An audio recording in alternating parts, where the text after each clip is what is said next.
Every day we are seeing new revelations in the Hunter Biden and Joe Biden corruption scandals. Many places, many countries, many millions alleged to have been deposited in their accounts, and many companies. Rosemont Seneca was a company that I was telling you about in one of my previous episodes. So go back and look at that one if you want more data. I have a bunch of links that I have put in the description section for this video that you can go and get additional information.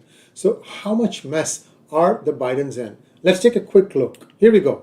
Even before Hunter Biden's laptop was discovered, there was a book called Red-Handed that detailed up to $32 million worth of bribes taken by the Bidens from one Chinese energy finance company.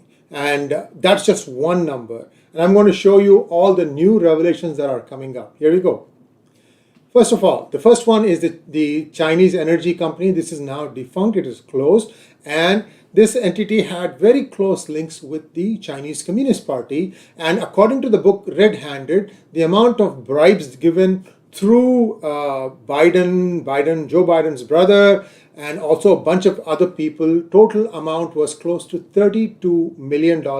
I believe that the Republicans in the current House have unearthed maybe 2 to 3 million in that. They've actually found the check trail, where it's coming from and which bank it went into and so on and so forth. So that is just one. The next one is the Burisma Energy, in which Hunter Biden was a director. And now, according to the CEO, 𝙒𝙗𝙦𝙤𝙦𝙤𝙦, 10 million were deposited in Joe Biden's and Hunter Biden's account, $5 million each. And this man had some very interesting things to say about Hunter Biden. Again, that link is available in the description section.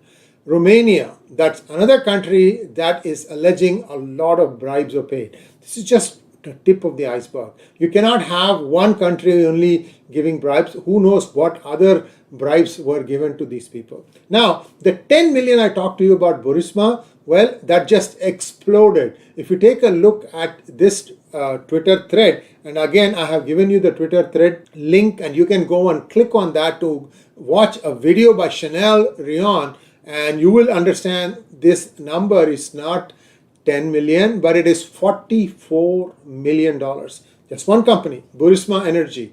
And therefore, so you're having all these things starting to pile up. It's like, trains arriving in various platforms. So what is going to happen?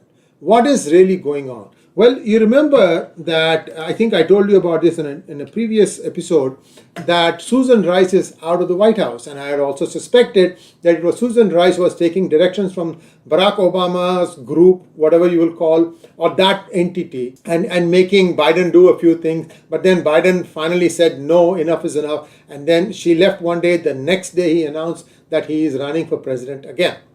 So let's say that there are three different entities. These could be parts of the global deep state that we talked about, but there are three groups. Each one wants their candidate to become the king. So the first, and probably the one that is going to prevail, given that everybody else is in their 70s and 80s, is the current governor of California, Gavin Newsom. First of all, he has administrative experience. He's about to term out. So this may be something like, okay, well, I have already been governor for 2 terms. I would like to now set my sights higher. Well, who is Gavin Newsom? Let's take a quick look. He is related by family ties to, of all people, Nancy Pelosi. How, you ask? Newsom's aunt, Belinda Barbara Newsom, married Ron Pelosi in 1956. That was before he was even born. Now, Ron's brother, Paul, married Nancy D'Alessandro, who then became Nancy Pelosi because she married Paul Pelosi. Now you see the connection, right? So here's one group, rooting for Gavin Newsom.